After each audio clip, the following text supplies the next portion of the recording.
ఆహారంతో ఆరోగ్యంలో పెసరపప్పు, శనగపప్పు, మినపప్పు, బియ్యము వీటిని ఒక రాత్రి నానబెట్టి పొద్దున్నే రుబ్బుకొని వీటిల్లో మసాలా, ఆలు మసాలాతోటి స్టఫింగ్ లాగా అనమాట. ఆ మసాలా పెసర బటన్స్ అనమాట. ఇవి చాలా హెల్త్కి మంచిది, ఆయిల్ లెస్ అండ్ చాలా ఫైబరు ఇవన్నీ ఉంటాయి అన్నమాట. వీటికి కావాల్సిన పదార్థాలు ఇవి: 2 కప్పులు పెసలు, 1 కప్పు బియ్యము, 1 కప్పు మినపప్పు, 1 కప్పు శనగపప్పు. పెసలు డబుల్ తీసుకున్నాము. ఇందులో మసాలాలోకి పచ్చిమిరపకాయలు, ఉల్లిపాయలు, అల్లం, కొత్తిమీర, కొంచెం జీరా పౌడర్. జీరా ఏమో ఇందులో వేయటానికి పిండికి. ఆలు ఉడకబెట్టుకొని మెత్తగా చేసి అందులో ఉల్లిపాయ ముక్కలు, పచ్చిమిరపకాయలు, అల్లం ముక్కలు, జీలకర్ర పొడి అవన్నీ వేసి కలిపి ముద్దగా చేసుకోవాలి. చట్నీ కోసం పుదీనా, కొబ్బరి ముక్కలు, పల్లి పప్పులు, కొంచెం అల్లం ముక్కలు వేసుకొని పచ్చిమిరపకాయలు 2 వేసి పడితే ఈ చట్నీ చాలా బాగుంటుంది. ఈ మసాలా ఇలా సిద్ధమైందనమాట. ఇలా మెదిపేసుకొని ఇందులో కొత్తిమీర కట్ చేసుకుంది కానీ, పుదీనా కట్ చేసుకుంది కానీ మన ఇష్టము. అల్లం ముక్కలు, ఉల్లిపాయ ముక్కలు కూడా కలిపేసి ఈ మసాలాను చిన్న చిన్న ముద్దలుగా అన్నీ ఈవెన్గా చేసుకోవాలన్నమాట.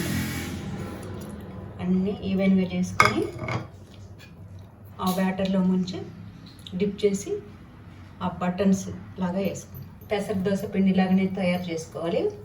ఈ ఉండలు లోపల పెట్టే ఉండలు ఈవెన్గా ఈ విధంగా ఇంత చిన్నవి అయితే ఆ మౌల్డ్లో సరిపోతుంది అనమాట. వేసి బాగా కలిపేసుకొని 1 పించు సోడా సాల్ట్ వేసుకుంటే తొందరగా కుక్ అవుతుంది అన్నమాట పిండి.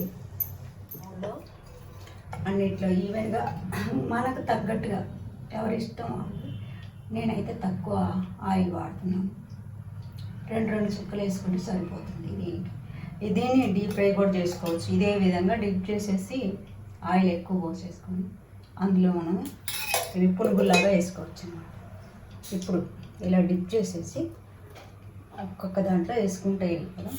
పైన కొంచెం వేద్దాం ఇలా ఇంకా అంతే. ఇప్పుడు ఇలా టర్న్ చేసుకొని రెండో వైపు కూడా కాల్చుకోవాలి.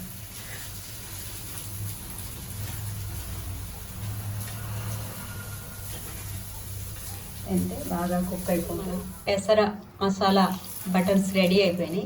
ఇది చాలా టేస్టీగా, వెరైటీగా ఉంటాయి. పిల్లలు ఇష్టంగా తింటారు. ఈ హాలిడేస్లో ఒకసారి ట్రై చేసి పిల్లలకి పెట్టండి. ఇంకా టిఫిన్స్ ఏవి కావాలంటే ఇవే కావాలని మళ్ళీ అడుగుతారు. ఇది దోశగా కూడా వేసుకోవచ్చు, ఈ పెసరట్టుగాను. ఇంకోటి ఇది అల్లం చట్నీతో తినచ్చు, ఇంకోటి మింట్ చట్నీతోటి. దీంట్లో కొబ్బరి కూడా వేసా, అది కూడా చాలా టేస్టీగా ఉంది. మింటు కొబ్బరి చట్నీ 2 మిక్స్ అయ్యి అది ఇంకొక టేస్ట్ వచ్చింది, చాలా బాగుంటుంది అనమాట. ఇందులో మనకు అన్నీ కూడా హెల్త్ బెనిఫిట్స్ చాలా ఎక్కువ. నానబెట్టిన పెసలలో ఫైబర్ ఉంటుంది. మెంతులు కూడా నానబెట్టేటప్పుడు 1 స్పూన్ వేసాను అనమాట. అది డయాబెటిక్ కూడా చాలా మంచిది, జీర్ణశక్తిని పెంచుతుంది.